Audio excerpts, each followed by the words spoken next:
Assalamualaikum warahmatullahi wabarakatuh. Perkenalkan nama saya Emal Fayed. Saya mahasiswa PMAK Migas dari Prodi Teknik Pengolahan semester 7.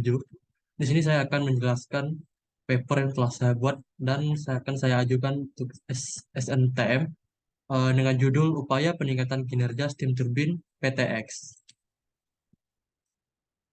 Untuk outline sendiri, nanti akan ada pendahuluan dan dengan metode, hasil pembahasan dan kesimpulan. Nah, pertama-tama kita harus mengetahui dulu prinsip kerja dari steam turbine itu sendiri. Untuk pertama yaitu sistem uap. Steam turbine menggunakan sistem uap yang terdiri dari sebuah boiler ataupun penghasil uap dan sebuah kondensor. Air yang dimasukkan ke dalam boiler dan dipanaskan menggunakan sumber panas eksternal seperti bahan bakar itu akan eh, akan menjadi uap dan kemudian dilanjutkan untuk masuk ke dalam turbin. Uap bertekanan tinggi kemudian dialirkan ke dalam turbin melalui saluran masuk. Kemudian uap ini mengandung energi potensial yang tinggi dan juga tekanan yang kuat. Kemudian ada sudu turbin. Di dalam turbin sudu-sudu atau bilah-bilah yang terpasang pada rotor itu akan bergerak dengan adanya uap bertekanan tinggi yang masuk ke dalam turbin. Nah, kemudian sudu turbin ini akan bergerak dan memutarkan rotor dengan tekanan yang masuk tadi, sehingga akan terjadi perubahan energi.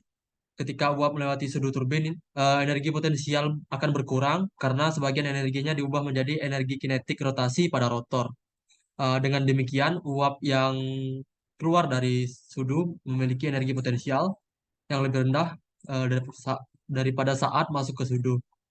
Kemudian uap diekstrasikan dan energi yang tadi dikonversikan akan menjadi energi kinetik tersebut akan dikonversikan menjadi energi listrik. Kemudian untuk metode penelitian ini eh,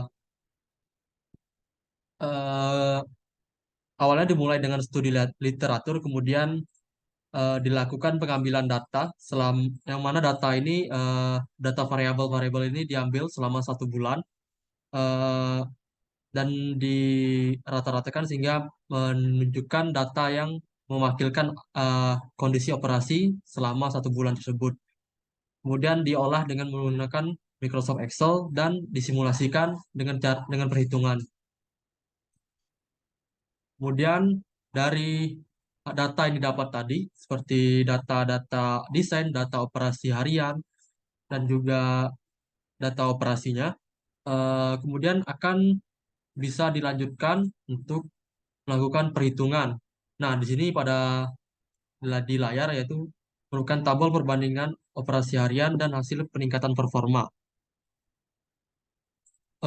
Untuk dari data yang didapat untuk data operasi itu datanya sebesar 50 mass flow rate dari steam turbin yang masuk itu sebesar 52.000 kilogram per jam. Sedangkan setelah dilakukan peningkatan ternyata eh, mass flow rate yang dibutuhkan hanya sebesar 50.000 kilogram per jam.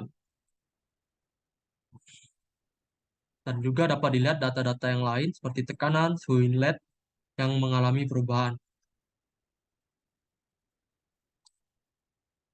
Nah, eh, singkatnya dapat disimpulkan dari perhitungan tadi dan juga data yang sudah didapatkan.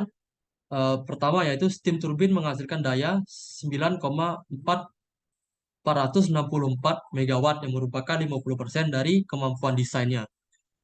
Kemudian karena kondisi operasi yang hanya sebesar 50% yang mana ini operasi yang tidak biasa, jadi dilakukanlah upaya peningkatan performa untuk meningkatkan efisiensinya. Nah, caranya cara yang dilakukan untuk meningkatkan efisiensi dari steam turbine ini yaitu dengan menaikkan temperatur inlet masuk yaitu menjadi 420 derajat Celcius dan juga menurunkan tekanan outlet ataupun P2.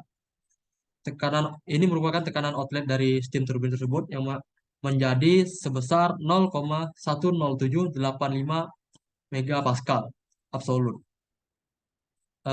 Bagaimana hal eh, variabel ini dapat diraih, yaitu dengan cara melakukan maintenance untuk memperbaiki isolasi dan juga membersihkan fouling pada sistem turbin itu sendiri. Eh, Kemudian setelah dilakukan peningkatan, didapatkan hasilnya yang mana dapat terlihat hasil baik yang didapat, ya, yaitu penurunan mass flow rate uap sebesar 2,92%, kemudian peningkatan kualitas uap sebesar 1,21%, kemudian peningkatan efisiensi thermal sebesar 1,29%, dan menghasilkan daya yang sama seperti sebelumnya, yaitu 9,464 megawatt. Nah, hal ini tentunya akan menguntungkan karena eh, terjadi peningkatan efisiensi dan juga mass flow rate yang digunakan itu lebih rendah, sedangkan daya yang dihasilkan itu tetap sama. Sekian presentasi dari saya. Mohon maaf jika ada kesalahan. Saya tutup dengan Assalamualaikum warahmatullahi wabarakatuh.